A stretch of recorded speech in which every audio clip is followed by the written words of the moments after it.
Good evening, ladies and gentlemen. Welcome to the Council this evening. Thank you very much for coming. My name is Niamh King. I'm the Vice President for Programmes and Strategic Content here at the Council, and we're delighted to welcome Ambassador Zomlot to the Council this evening. And thank you very much to the staff at the PLO delegation to the United States for their assistance with this programme. We'd also like to thank our members for coming. As you know, we're a membership organisation, so thank you for your support, and we're delighted you're here. If you're not a member, I recommend highly that you join. You get to enjoy programmes like this and plenty others for just $100 a year. We have lots in store for the programme season. Please check out the website to see what that is. We've got more Middle East programme coming up later this month. And we also have the Honourable Joe Biden coming and plenty of other events, as you can see.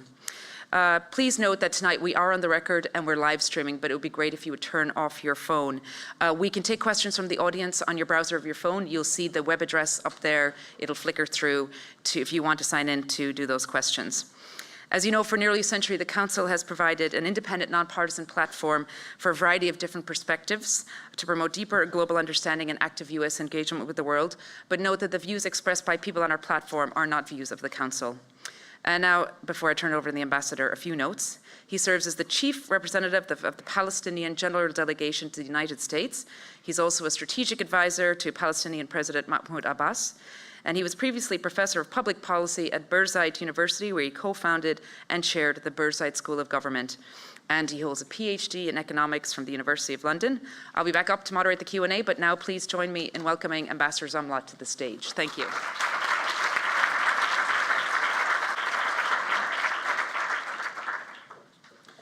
Good evening, or is it good afternoon? Is it evening or afternoon now? Niamh, it was very difficult to pronounce your name. And when I saw the photo, I knew it was Irish. And therefore, really, thank you very much for this introduction. It's very kind of you. And it's such an honor and a privilege to be standing in this podium. And Ambassador Daldar, it's a special thank you and this great institution for giving me this opportunity. I know exactly for almost a century what this platform has been giving to the US and its understanding for global affairs, and how many very prestigious, way more relevant people than I am who have stood and took this platform. Thank you for giving me this opportunity. And I was, you know, I never settled it down in my head why Chicago is called the Windy City. Is it for climate reasons or political reasons? I'm still debating that. But at least today, it was not for climate reasons. It's a beautiful day out there. My colleagues were brutal. They did not leave me even 5 minutes to walk around. And, you know, excuse me, I just arrived from Washington. I'm jet-lagged. No. So I'll be a bit slow. But I know that I'm also honored by the presence of consul generals and diplomats and distinguished guests. Thank you for coming, and sorry that we have dragged you all the way here. I was asked to discuss, the title is Towards a Lasting Peace, a Palestinian Political Strategy. Now really this title has given me, you know, I had to really think about it. I mean, strategy, Palestine, peace, really, do we have a strategy? And actually, we do. And the question is, what is our strategy? And it does sit on 4 pillars. Our political strategy for the last at least decade, 10 years. The 4 pillars, if you may, of our strategy are the following. The number 1 pillar is a negotiated 2-state solution on the 1967 borders mediated by the United States of America. It's a long sentence. But negotiated means we know that we must negotiate between us and the Israelis. In the end, no matter what, we will have to come to an agreement. 2-state solution is where we believe it was a crucial, painful, but crucial compromise and concession for peace to materialize. Because we have been through so many other formulas. And we did come to the conclusion and the equilibrium that, in fact, the best way forward is to find a formula that looks or is founded on relative justice rather than absolute justice, on a formula that would find the maximum benefit for both parties. And we have been at it at least since 1988. That was the time when we shifted from a revolutionary strategy, liberation strategy purely, to a peace strategy. And 1998 was crucial because by then the PLO, as some of you may remember, declared its ipso facto recognition of the State of Israel and its political program to establish an independent sovereign state of Palestine on the 1967 borders, and the recognition of the State of Israel ever since then, which resulted in the Oslo, or was an outcome of the Oslo peace process and all the successive attempts. But this remains a core pillar, if you may, of our political strategy. Let's call it a top-down diplomatic track to resolve the conflict via negotiations through the mediation of the US. And I mean the mediation of the US because the Palestinian leadership and the Palestinian collective thinking in 1988, when they did that great compromise and good offer and a step in the right direction, they were actually engaging the US because they knew, and we still know, that if this conflict is to be resolved, it can only be resolved via a strong third party. This conflict cannot be resolved only bilaterally. Those who say that only the two sides can resolve it are mistaken. The two sides should be sitting together to resolve it, but we need help.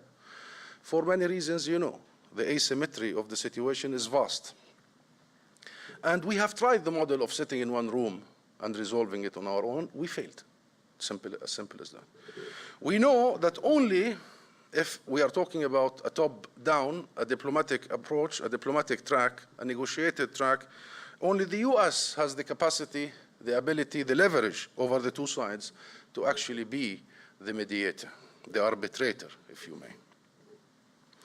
And since 1988, the US has been the sole arbitrator, the sole mediator, successively, since President Reagan, actually, and the first engagement with the PLO in the 80s, late 80s, and of course President Carter, President George W. Bush, President Obama, and now President Trump. Every single American president has understood that task, has taken that task close to heart and very seriously. I'm not going to engage now in the outcome of that. I'm just outlining, as we speak, our strategy. Now, outcome is something else that is not very inspiring. The second pillar of our strategy, of our political strategy, is a bottom-up approach. Second pillar is that we don't just want to claim state via negotiations mediated by the US. We also want to build the state on the ground. We realize that this is not just a one knock down or knock out event. It's a long-term building. And I don't need to go much in the details, but for the last 25 years, we have been engaged in a less talked about, less exposed than the first pillar, but fascinating journey of nation building, state building, and economic development. And miraculous results, despite the adverse circumstances, despite all the odds. I'm an economist by training, and if by theory you ask me, will we be able to do anything under the current political, legal, military situation, I will tell you, most likely not. But we did. You know that when in 2005, our GDP was $4 billion. That's the gross domestic product in Palestine. By 2015, 10 years later, it became $12.4 billion. It tripled in one decade. And the state building that was started by Prime Minister Fayyad, I'm sure you've heard of the name Salam Fayyad, has taken few years, but after these few years, every single international organizations, including the UN, the World Bank, the IMF, and what have you, have issued reports suggesting that the Palestinian state institutions are now at the level of middle-income sovereign independent countries, ready to go. We have done that duty with almost perfection, still under occupation, under very adverse circumstances, and we do not regret it. It's not only that you need to claim a state in a negotiation room, you need to build a state on the ground. And it's not any state that we want to build. And it's not any state that we want to create. Our people are very demanding, by the way. The Palestinian people, my God, they are very demanding in every sphere. Look at them. There are a few of them around here. And they deserve to be demanding after this very long journey of struggle. They demand a democratic institutional arrangement. They demand the renewal of our democratic process. They demand a transparent institutions. My God, the nagging and the complaints, and it's good. It's healthy. It's very healthy. It keeps us on the edge, on our toes.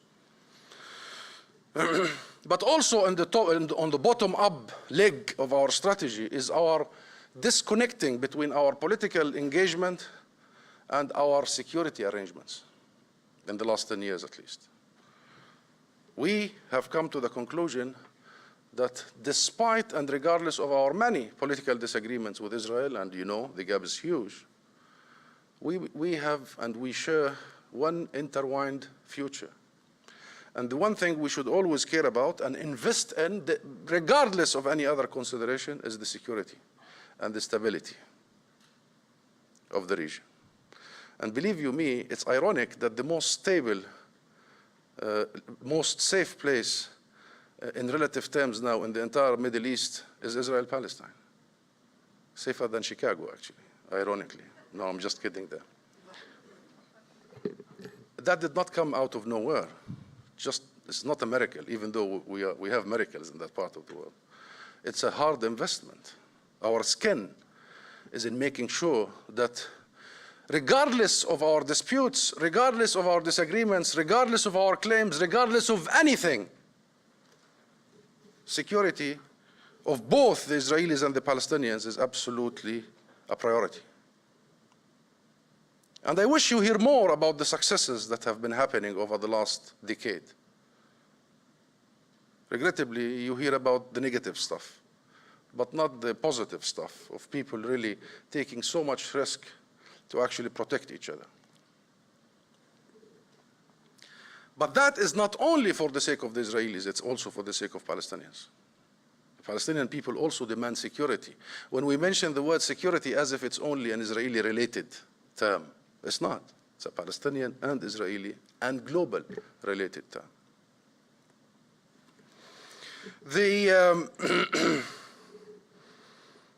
And I have to go very quickly, telegraphically, on these pillars of our strategy, given the constraints of time. The third pillar is our ability to resist the ugly reality. And that third pillar is called nonviolence. It took us some time. But for the last decade, we have deployed every nonviolent mean available and possible for us to resist the illegality. And it is not only a responsibility upon us as Palestinians, whether people or leadership, to resist, it's an obligation. It is an obligation.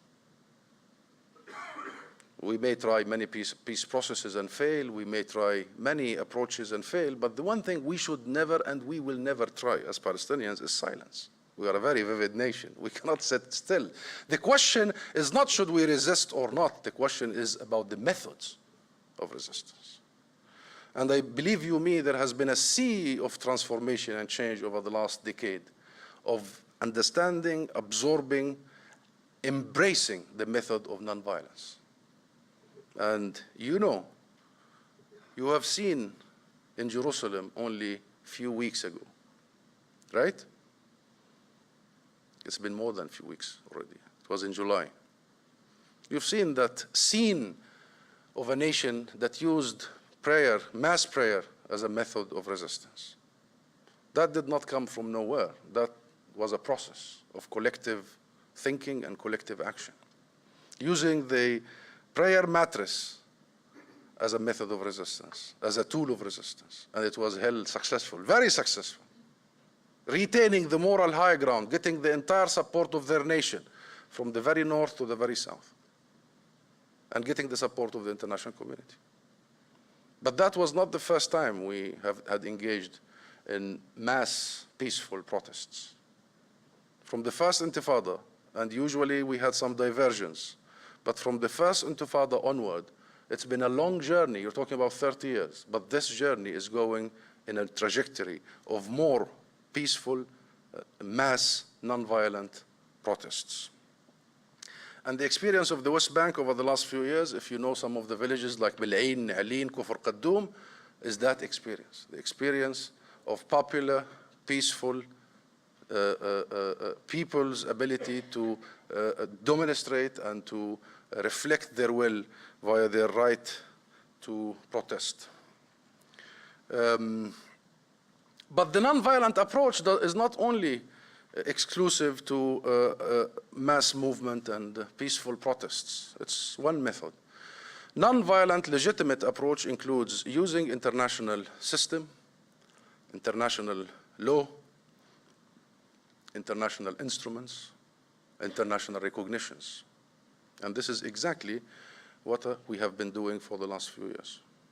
It's part of our nonviolent mode of engagement.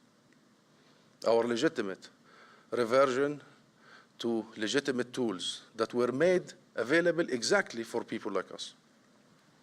You know, we sought the UN recognition in 2011.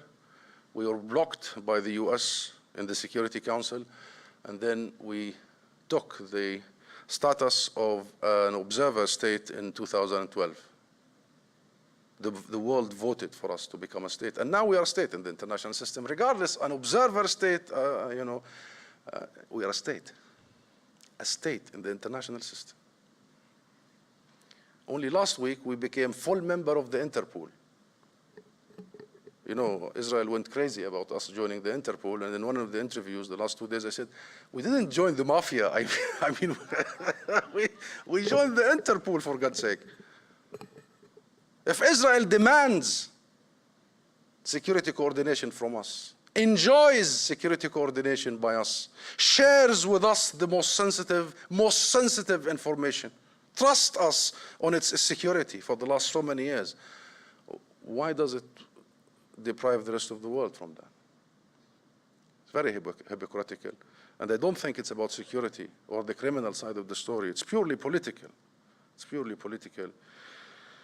But we will not stop, because we believe the force of nonviolence and the force of using these instruments is non-stoppable. We can look anybody in the eye straight forward. And we will keep at it relentlessly, regardless of what comes our way from other quarters, steadily. Add to that not only international official support, i.e. the UN, international system, organizations, but the international solidarity movement. And I have seen over only the last few months how this solidarity movement and international support is evolving and becoming a real force and asset for us, the Palestinians. The fourth and the last pillar of our strategy is the unity of the Palestinian representation and the unity of the Palestinian nation and our government system. Because without this last pillar, the other three would go nowhere. We cannot negotiate and reach a final agreement divided. We cannot engage in bottom-up building the nation and building the state and building our economy fragmented. And definitely, we cannot engage in a nonviolent resistance. And we are not at least united on the final destination and on the mode of engagement with the situation. Now, this last pillar was a problem up until 48 hours ago. You may have been following the good news from Gaza. The Palestinian cabinet convened in its full capacity, both the civil and security side, in Gaza on Tuesday, and today they were in Gaza still. Well, we have tried this a few times before. This is not the first time. So I'll tell you, this time it's a little bit different. It's a little bit different because the Palestinian public has gotten to a stage where its tolerance is almost zero. And believe you me, the public matters. Second, Fatah and Hamas, both of them have gotten to a situation where there is nowhere to go, neither in the negotiation nor in the strategy of engaging militarily with Israel. There is anywhere to go, and it can be a sustainable, doable strategy on its own. And with all the bids that happened in the region and external calculations, it has failed. And there is no alternative for both of them except sharing. Simple as that. No one can replace the other. No substitution. But all parties must realize that we have gone through a long journey and there are rules for joining the club. The PLO has its commitments. The PLO has recognized the State of Israel. And while we are extremely unhappy about the way in which the Israeli government behaves, we think it's very childish from time to time that the Israeli Prime Minister comes out and says that he's the first Prime Minister in 20 years to approve building a settlement deep in the West Bank. I mean, grow up. Really grow up. And we believe it's also childish that he vows not once in history he will remove a settler or a settlement after an agreement. He's speaking to a very small constituency. 70% of Israelis would like to see a two-state solution. But despite all that, we believe that our recognition of Israel is genuine, real, and must be respected by all political parties that will join. We do not expect any Palestinian political party to recognize Israel because this is none of the business of political parties. It's not the business of Fatah or Hamas, and we don't expect the Likud party of Israel to recognize the state of Palestine. We expect, and it's long overdue, the government of Israel to recognize the state of Palestine. But we expect any person, any individual, any group, any party that will join the PLO to respect the obligations of the PLO. And we have many obligations, not only about the recognition, including international obligations. But, you know, this is not going to be an easy road. We will travel it. We differ with Hamas. There are so many disagreements, but Hamas is part of us. They are an integral part of the Palestinian national fabric. And we will have no other formula but to include them in our political system. There is no alternative. And hopefully that process of inclusion is going to be a process that will make us all closer to a peace agreement. We believe that a united Palestinian front is a much more capable front to reach peace. So if this is the strategy, what is the problem then? It looks fine on paper, I mean. 4 pillars, negotiated two-state solution, and the US is the mediator. Non-violence. The South Africans managed to do a very good liberation strategy via non-violence. The Indians and Mahatma Gandhi, here, Martin Luther King. What is the problem with our strategy? I'll tell you in very quickly. First, we must find a way to have peace strategy and peaceful liberation strategy coexist, reinforce each other. We should find a way that they are not mutually exclusive. You know, when we go to the UN, they say, oh, the Palestinians are not interested in peace. Said who? We are exactly interested in peace. When we go to the UN seeking the recognition of the state of Palestine, we are seeking the recognition of the two-state solution, which America endorses, I mean, until recently, and the rest of the world endorse. And the UN Security Council resolution only passed in December.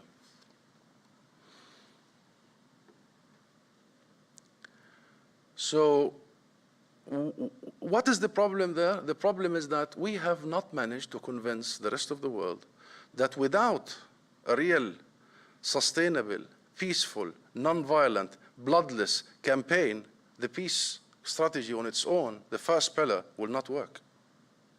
It will not work. This is the nature of humankind. You cannot just keep feeding your opponent carrots all the time. You will have to find a formula of pressure, of discomforting the status quo. Life in Tel Aviv is so normal, so ordinary. No sense of crisis. Thanks to the bottom up, remember? And the coordination and the institutional building and the Palestinian Authority footing the bill and the cost. And that's why the Palestinian president in New York stood there and said, we will not continue fighting the cost of occupation. We will not continue being an authority without authority. We will hand back the keys if this is the intention.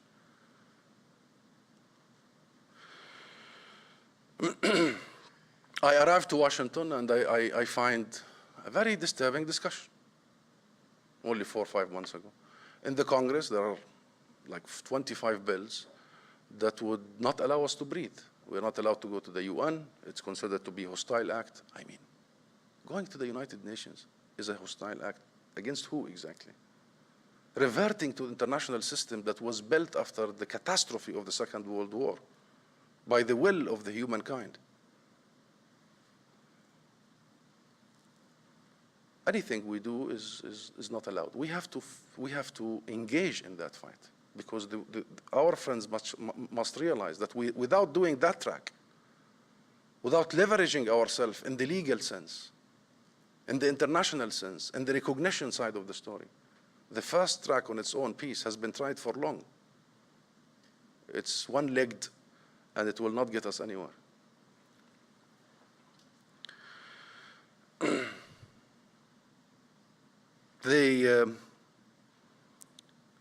The second dilemma we have is, how do we, as soon as possible, renew our democratic process under occupation, with all the contradictions we have? Because if we have one major weapon, we the Palestinians, it's our central, united, legitimate representation.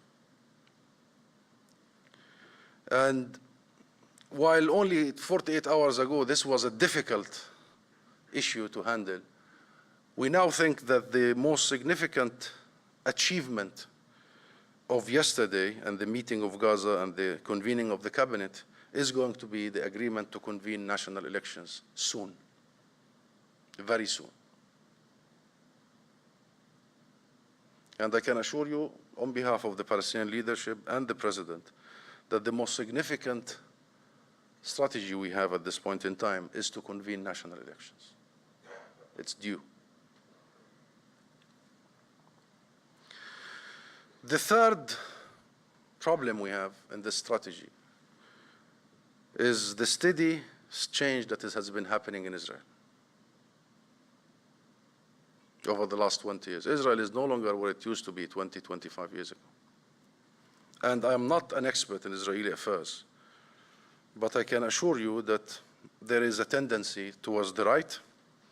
The settler movement is now an integral part of the Israeli political system. 6 sitting cabinet members are settlers themselves. The head of the Knesset is a settler. This was not the case only 20 years ago. There's a serious demographic change that happened that we must take it into consideration. And without me sounding like I am in the blame game, but Israel has so many good politicians, but it doesn't have statesmen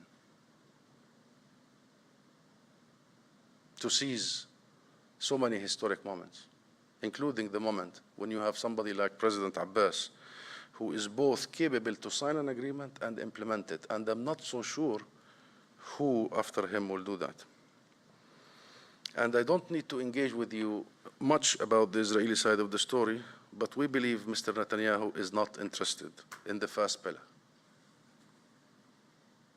He's not interested in a negotiated two-state solution on the 1967 borders mediated by the US.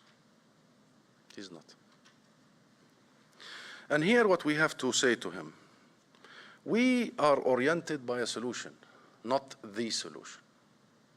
For many years, including the last few months, we have been saying the two-state solution is the best way to go.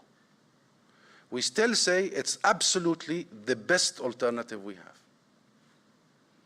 But it's not the only alternative. And let's remember, or so we don't forget, the two-state solution has never been a Palestinian demand. It sounds now as if it's a Palestinian demand. The two-state solution was a Palestinian concession. It was.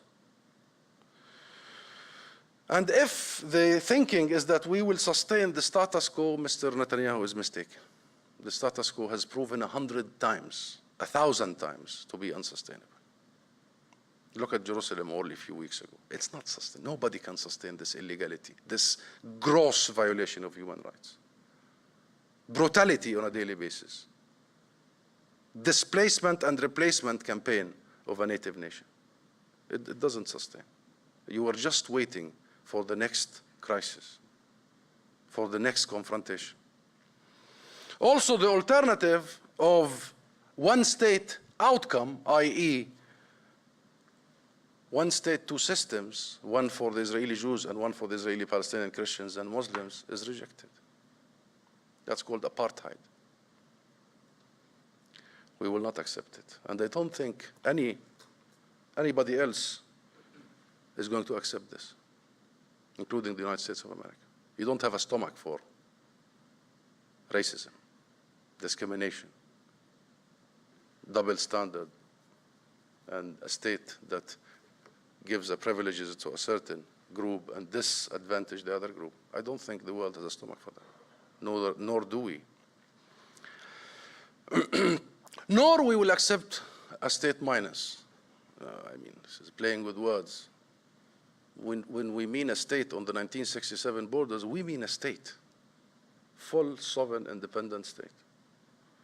We mean not to see one Israeli soldier, and that's not one. Not one boot. That's an extension of occupation. We are absolutely ready to engage in a third-party presence, ahlan wa sahlan, which means welcome. We would welcome the blue hats, we would welcome the NATO, we would welcome even the Marines, but not any extension of occupation. And we will not accept any discussion about a provisional state. We have tried provisional arrangements, interim arrangements, peace processes for a quarter of a century. It has always turned to be a process designed to prevent the outcome. It has always turned into a process that wanted to sustain itself, lasting process rather than lasting peace. We've tried it. I mean, trying something and failing and keep trying it, Einstein will be very angry at us. He defined stupidity. We tried it. Now, the last problem with our strategy is the United States of America. It has not been able to play the role of the fair mediator. It hasn't. For 25 years, it has tried. Every president has invested so heavily. Remember, from President Clinton all the way to President Obama and now President Trump, and I'm happy to come to President Trump's initiative. We met him in New York 10 days ago, and he visited us in Bethlehem in May, and we also visited the White House in May, early May. But the point is, every American president, every American administration has invested so heavily in trying to actually be the fair mediator and failed. You know better about America than I do. I mean, I cannot claim to be an expert here, really. But only in the last 4 months, I have discovered that Israel is not a foreign policy issue in America. It isn't a foreign. It's very domestic, extremely domestic, purely domestic. And the things that are at play here, as far as Israel is concerned, go beyond the national interest of the United States of America. And we have a very long way to go here. But I believe this is not just about the pro-Israel lobby, by the way. There is a lot of discussion about that, the lobby is, okay, there is a lobby, but 70% of the Jewish community in America are Democrats, liberal, pro-two-state solution, founders of the civil rights and supporters and founders of the anti-war movement. 70% voted for Hillary, we know that, and the funding and what have you. So this is not the only issue. There are so many issues that we are discovering now that has to do with some certain, Christian Zionist and the cultural aspect and misperception arms trade, and what have you. But things are changing in America. Things are changing in America. And I also bear witness to the change in the United States of America, especially among the American youth. Netanyahu did make history when he came and addressed the Congress about Iran. That was last year or the year before? The year before. He made history because that was the first time that 60 congressmen and senators boycotted an Israeli prime minister. So when you do it too much to that extent, then you create this rift. And we don't want rifts here. But I think America, especially the younger generations, thanks to the new media, the social media, alternative sources of media, the new American generation are much more knowledgeable, much more bold and firm about their understanding of how the world ticks, including the Israel-Palestine. We have a long, long journey to go. I know many of you would want to know about the latest with President Trump. We believe he's very sincere and serious. We do. Very sincere and serious. And he has stated his intention in private discussions and in public. He believes he can do it. He believes peace is difficult but possible. He thinks that we should go for a comprehensive package. He calls it the ultimate deal. He thinks we should not engage in a piecemeal approach, and he thinks that America should be the fair arbitrator. In all that, we agree with him.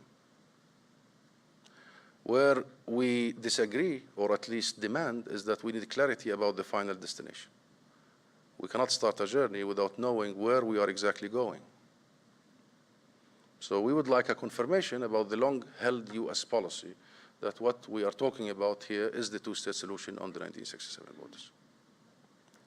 Second, we need also clarity about the issue of settlements, because since the inauguration of President Trump, the settlement expansion has increased by 40%. While we are discussing the two-state solution, there is little left to establish anything. And thirdly, we are anticipating and looking forward to receive their plan. And we are promised that they are working tirelessly, day in and day out, on producing a plan and a mechanism of how do we get to where we want to go. We are engaging with them, partnering with them. We believe it's a very important opportunity. When you have a president from day one committed to this, this is something that we see as a historic opportunity. And we want to invest in it and give it all that we have. But here, what I need to end up with, no matter what, in the end, peace in the Middle East will have to prevail. It's been too long. People are tired, really tired. Forget about politics and ideology. They're exhausted in both sides. And the divide now is not just between Israelis and Palestinians. The divide is between the solutionist and the non-solutionist. And believe you me, the solutionists are way bigger in number. But the non-solutionists are way more stronger and organized and motivated and funded. And regrettably, as we go on, the non-solutionists gain more grounds and more power and more convincing. And if Mr. Netanyahu and the Israeli government insist to kill and bury the two-state solution, the only remaining possible solution that we will accept is full equal rights for all the people, be it Jews, be it Christians, be it Muslims, be it tall, be it short like I am, regardless of their color or creed. Full equal rights. One person, one vote. That we will accept. Short of that, I think we have a very closing window for the two-state solution. I very much, and we very much hope that President Trump will enable us to achieve that, and we will not miss that opportunity again. Thank you very much.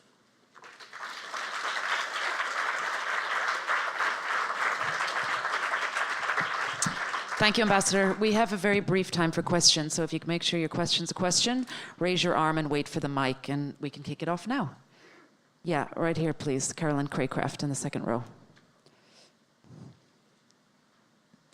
Ambassador, How physically do you think the two-state solution can be achieved? Every time I go there, there are more and larger settlements, including now up the entire east border of the West Bank. We'll take them one at a time. Thank you. I don't know. I don't know. The only thing I know is that it cannot be achieved by the power and the engagement of the two sides. The current Israeli coalition and the current Israeli composition is a settlement coalition. It's obvious, not what I'm saying, it's what Netanyahu said today in one of the settlements. And no matter how much we tried, we just released the blacklist, if you followed in the UN, about all the US and international companies that deal illegally with settlements and settlement products. But no matter how much we do, the concrete and the bulldozers and the tanks are way more stronger. So that's why I said it will take an American president. It will take the will of an international third party. It will take somebody to come and say, here it is, and we are here. Thousands of our troops are here. We will reassure both parties. It will take that swift, immediate courage, boldness, investment to snatch the two-state solution. Short of that, I think you're right. Nothing will save the two-state solution. The bleeding has come into a situation whereby somebody will have to come. Secretary Kerry said this a year and a half ago, more than that, 2 years ago. He said, give it a year and a half. If nothing happens, the two-state solution is dead. I'd love to go and ask him what he thinks now. But you are absolutely right. The two-state solution is in the, what do you call it, the emergency room? Yeah, triage. Yeah. The what? Emergency room, yeah. Casualty, yeah. Yeah, it's not casualty. It's emergency room. The CTU, whatever it is. ICU. ICU. Yeah. It's in thanks. the ICU. Brain dead. Okay. Next question. Did you have your hand up, Joan? Oh, Steve Dishler, please. Thank you. One of the major impediments to achieving peace between Israel and Palestinians is the PA's ongoing support of terrorism, inciting hate, glorifying terrorists who have murdered Israelis, and providing direct financial support, I don't know why you're smiling, but to terrorists and their families continue in direct violation of your obligations under the Oslo Accords. According to the Palestinian Authority's own budget, $138 million was allocated in 2016 to encourage and reward murder. Aside from the audacity of using funds from donor countries like the United States for blood money, what are you doing to mitigate the corrosive effects this incitement is having on your youth and the broader society? Thank you. You mean by that our support for the families of the prisoners and the victims of the occupation? Yes. You call them murderers, and we call them victims. The majority of whom, I don't know where that piece of paper came from that you read, but the majority of whom, hear from me, the majority of whom, do you know what's the conviction rate of the Israeli military courts in the West Bank? 95%. Did you read the State Department report this year about the child imprisonment, about the administrative detention, that Israel detained hundreds of people without charge for years? We are talking about a nation that the majority of whom are unduly, unjustly either killed by a young 18-year-old soldier pulling a trigger without any accountability, imprisoned without any accountability. And hear me out here. It is our responsibility to support the families of these victims. It is.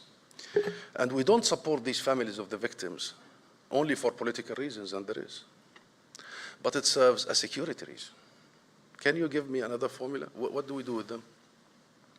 What do we do with hundreds of thousands of people, thanks to the occupation, who have no breadwinners? Their fathers are rounded without even being charged. What do we do with them? Leave them to Daesh? Leave them to be recruited by God knows who?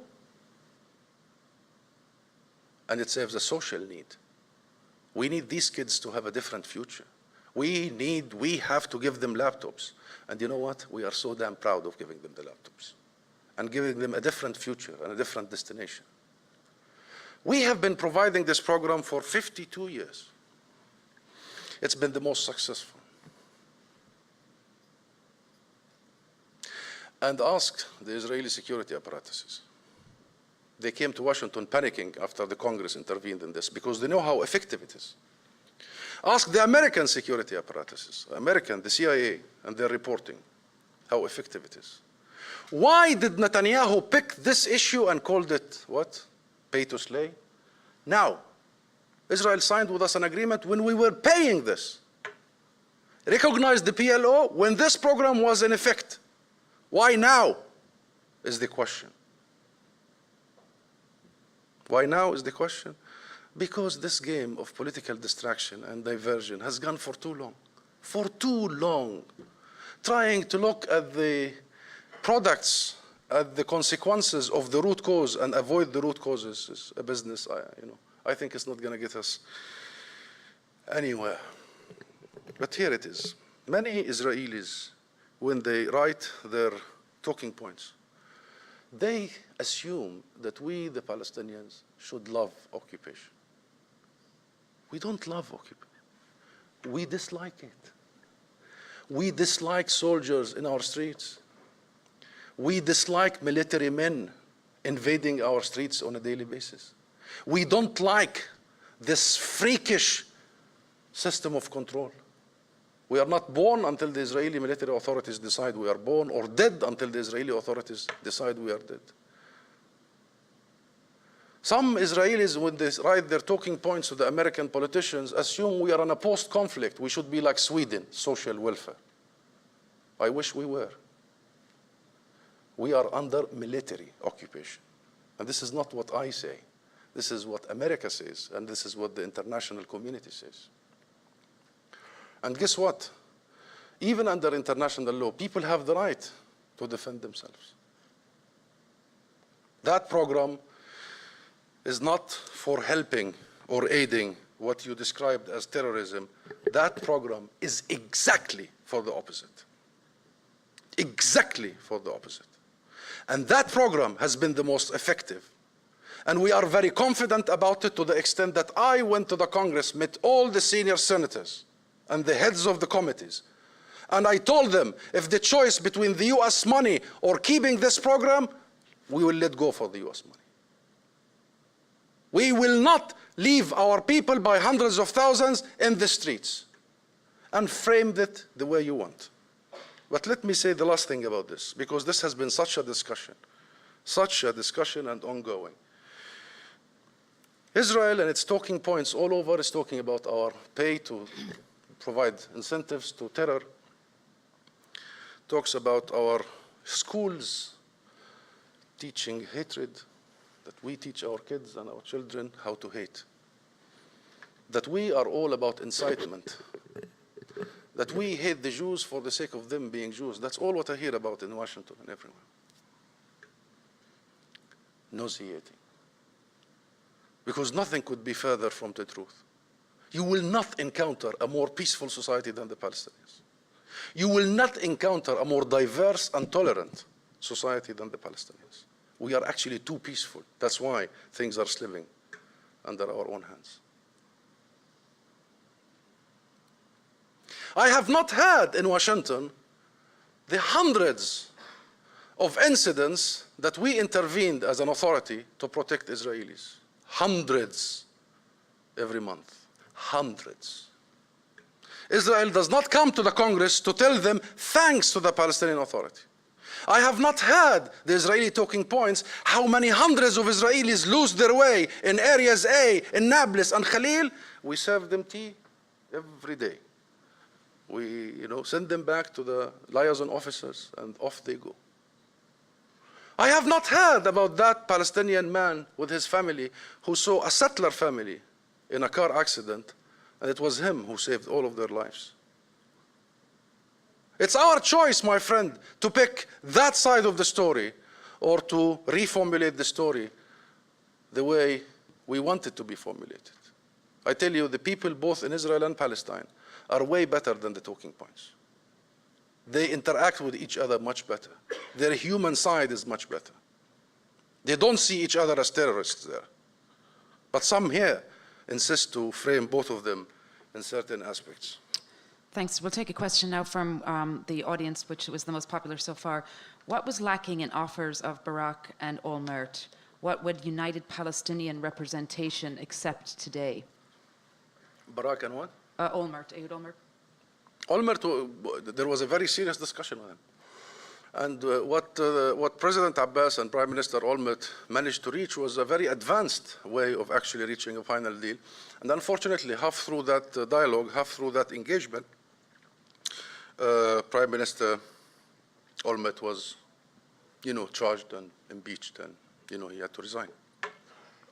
And so what do you think today, though, that would create a united Palestinian front too? Is there any...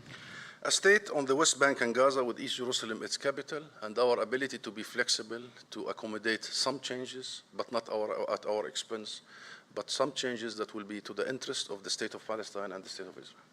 I.e., we have accepted the principle of land swap, but that land swap is not a recipe or legitimization of land grab, and of the Israeli government saying, we will swap, so why are you complaining? We're just building in the areas that we're going to swap. Told you who? You are murdering the prospect of a contiguous state. You are building on the water aquifer. You are turning our state into a Mickey Mouse state. So we will accept the concept of land swap on the premise that it will be equal in volume and value. And I think this is flexible enough that will allow for some major Israeli settlement quarters to remain within the sovereignty or the jurisdiction of the state of Israel, and that we can take equal land in size and in volume that will allow us also to expand in that direction. Thanks. Next question from the audience. The gentleman right there, please, next to the camera. Ambassador, thank you very much for coming. My question is, I feel like you're probably one of the first people I've heard feel comfortable with President Trump's international policy or feel confident in achieving something that has plagued so many generations. So I would like to know, outside of you stating that you had went to the White House in May and he met with you in Ramallah, why do you feel so confident? For the exact same reasons you feel not confident. Because I think I'm an American president who is not vested in the two situations, who does not have a prior knowledge about it, who feels that he owes nobody no favor. How diplomatic I could be now. And you have a lot of faith in Jared Kushner. That's his job too, isn't it? That question I will not answer. In President Trump, I think there is an opportunity. And you have seen that I can be brutal in being frank.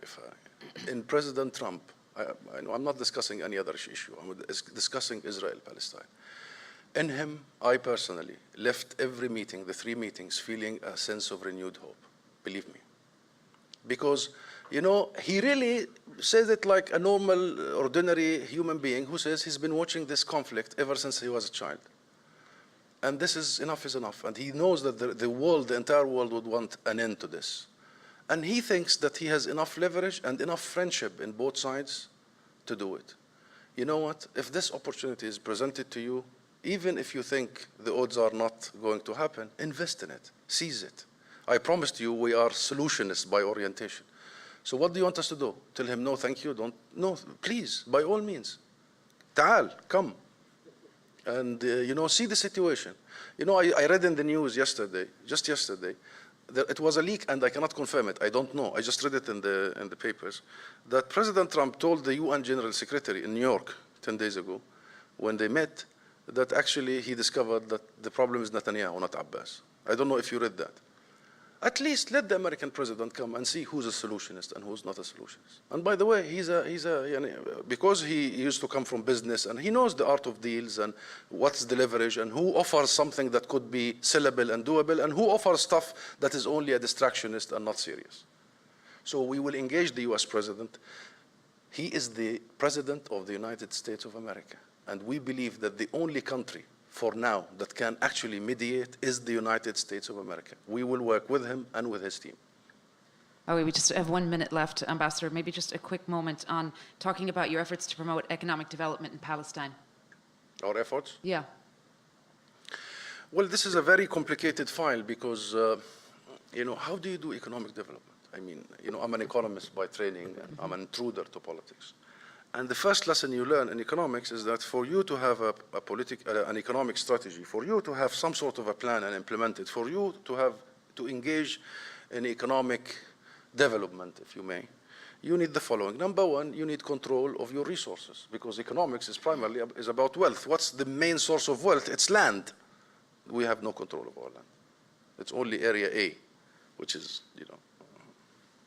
nothing. 60% of the West Bank, 62% to be precise, is under the full jurisdiction of the Israeli settlements. What else other than the land? Water. You know the story of water. The entire water of the West Bank, the aquifer, is pumped out, taken to Israel, and then they sell us water at a price higher than the international standards. Interesting. I'll give you one statistic. And let me complain first, and then I'll tell you what's our plan. I don't complain usually, but sometimes it's good. It makes you feel better. What's the water poverty rate, the international, by the World Health Organization? It's 50 liters per person per day. If you consume less than 50 liters per person per day, you are water poor. What's the average in the West Bank and Gaza? 60. We are only 10 liters above the international poverty rate of water. 60 liters. What's the average consumption in Israel? 300 liters per person per day. What's the average consumption of the settlers inside the West Bank? 380 liters per person per day. It's our water. It's our aquifers.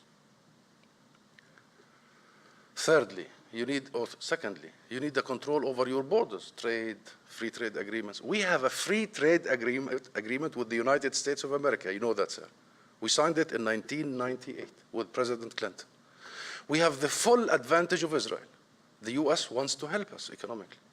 Can we utilize that agreement? No, because we have no control over our borders. And everything is done to obstruct our ability to export to the US or anywhere else. We have free trade agreement with the European Union as well. Thirdly, you need to have some sort of a monetary, those who know a bit of economics, monetary policy. What is monetary policy? Control your interest rate. Now you have it at zero, right? To encourage the credit and to encourage the borrowing. It's very dangerous. And to control your cash, i.e. Money printing. Central bank, we don't have that. We have no central bank. We belong to the Israeli central bank, and the Israeli central bank has dumped into our market 3.2 billion shekels over the last few months, and rejecting, and I'm saying this figure accurately, rejecting to take it back. You know how much that is bleeding us because of the seigniorage, those who know the terms, and we are paying the depreciation. Why to the Israeli central bank we say you are not taking your money? It's your cash. It's your shekels. And they're saying we have enough of it and we don't need cash. We will do it in different transactions. And we are stuck with all that. It kills the economic cycle. Fourthly, you need fiscal policy, which means what you're doing now, the stimulus, what President Obama did in 2008. Stimulus, throwing in big projects, infrastructure, dams, high roads, to throw in money in the economy. What high roads we're going to build? No, seriously. Or trains that will connect. And this is just to be a bit aware of the circumstances we live in, the situation we live in. Yet, what we have been trying to do, given the situation, is almost miraculous. Miraculous because, number one, we have the most talented society. We do. Do you know that the illiteracy rate in Palestine is zero? Zero. Do you know that Palestine is one of the highest? In 1997, it was the highest countries in per capita PhD graduates. We have invested so much in the human capital side of the story. And that is our major resource. We have a very vivid nation, very youthful nation, very youthful, very youthful. You know, in Gaza, which is 40 kilometers away from the shores of Europe, by the way. People think Gaza is in Afghanistan. Gaza is just at the shores of Europe. 80% of the population are less than 30 years old, 80%. So this is a resource. And that resource has allowed us over the last few years, given the givings, to actually engage in some strategic investments that have allowed us, A, to sustain, B, to grow, and C, to contain a very dangerous situation. But still, given the situation, you can never reach your potential without having control of your resources, borders, monetary policy, fiscal policy, and what have you. Today, the poverty rate in the West Bank and Gaza is more than 35%. In Gaza, it's more than 50%. I don't think the public sector can do it because our ratio to average, international average, is very high already. We cannot recruit any longer. And the private sector is paralyzed. So I'm afraid as an economist, I'll have to say that an economic strategy in the absence of a political solution is absolutely limited. You will hit the wall.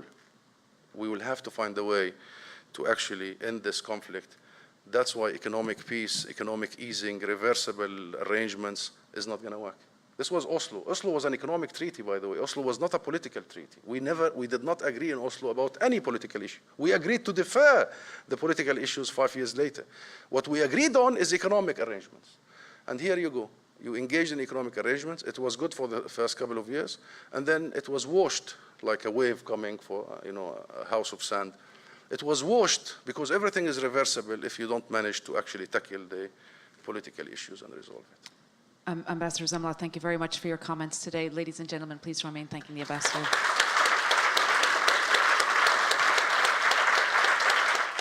We're adjourned. Thank you.